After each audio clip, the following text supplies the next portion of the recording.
আসসালামু আলাইকুম dear viewers. এখন আমি আপনাদের সামনে একটা নতুন লেসন নিয়ে হাজির হলাম, কিছু ফ্রেজেস নিয়ে হাজির হলাম যেটি খুব গুরুত্বপূর্ণ। এটি বাক্যে কিভাবে বসতে পারে, এগুলো বাক্যে কিভাবে বসতে পারে তার ব্যবহার নিয়ে হাজির হলাম।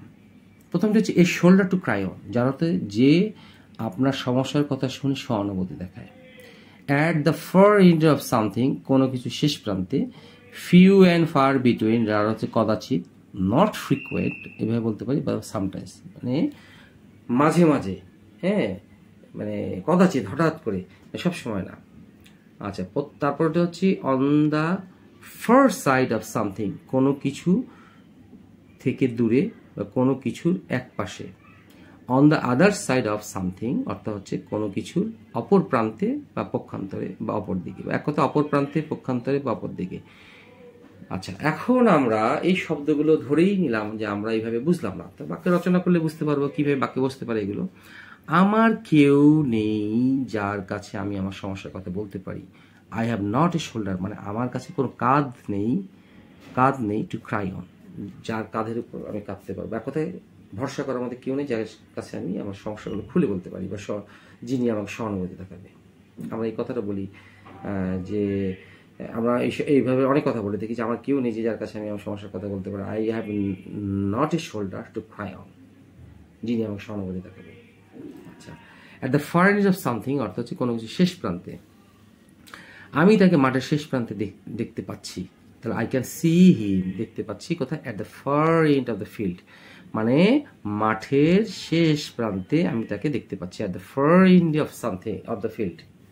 আচ্ছা, তিনি কদাচিৎ এখানে আসেন, মাঝে মাঝে এখানে আসেন। তো he comes here few and far between, আমরা সামটাইমসও লিখতে পারি, আবার অ্যাট টাইমসও লিখতে পারি, নট ফ্রিকুয়েন্টও লিখতে পারি। তো যাই হোক, তিনি কদাচিৎ বা মাঝে মাঝে এখানে আসেন। He comes here few and far between, he comes here at times, he comes here sometimes. এটাও ফিউ অ্যান্ড ফার বিটুইন, তিনটা যে কোনো একটি ইউজ করলে চলবে। তিনি রাস্তা থেকে দূরে আছেন। He is on the first side of the road, রাস্তা থেকে দূরে আছেন। তাহলে এই যে আমি বলছি on the first side of something, কোনো কিছু থেকে দূরে বা এক পাশে অবস্থিত। তাহলে কি হচ্ছে? ইনি রাস্তা থেকে দূরে আছেন। He is on the first side of the road, রাস্তা থেকে অনেক দূরে আছেন। মেয়েটি চঞ্চল, কিন্তু অপরদিকে সে একজন মেধাবী ছাত্রী। গার্ল ইজ অ্যাজাইল, অ্যাজাইল অর্থ হচ্ছে চঞ্চল অথবা রেস্টলেস, যে কোনো একটি ইউজ করবো আমরা। অ্যাজাইল, AGILE, অ্যাজাইল অথবা রেস্টলেস, চঞ্চল। কিন্তু অন দ্য আদার সাইড, পক্ষান্তরে, আমরা বাট নাও দিতে পারি। On the other hand, on the other side, she is a bright student, কিন্তু এই ব্রাইট স্টুডেন্ট সে একজন মেধাবী ছাত্রী। আচ্ছা, তিনি রাস্তার অপর প্রান্তে একা একা দাঁড়িয়েছিলেন।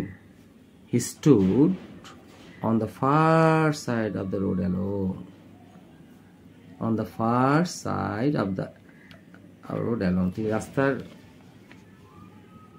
অপর প্রান্তে দাঁড়িয়েছিলেন, রাস্তা থেকে দূরে দাঁড়িয়েছিলেন। হ্যাঁ, তিনি রাস্তার অপর প্রান্তে একা একা দাঁড়িয়েছিলেন, অথবা রাস্তার অপর প্রান্তে এক কথা দূরে দাঁড়িয়েছিলেন। He stood on the far side of the road alone, alone হচ্ছে একা একা, কারণ এই on the far side of the road, আর এখানেও on the far side of the road এর অর্থ হচ্ছে রাস্তা থেকে দূরে আছেন, মানে রাস্তা থেকে অপর প্রান্তে আছেন, এইরকম অর্থ প্রকাশ করতে পারে।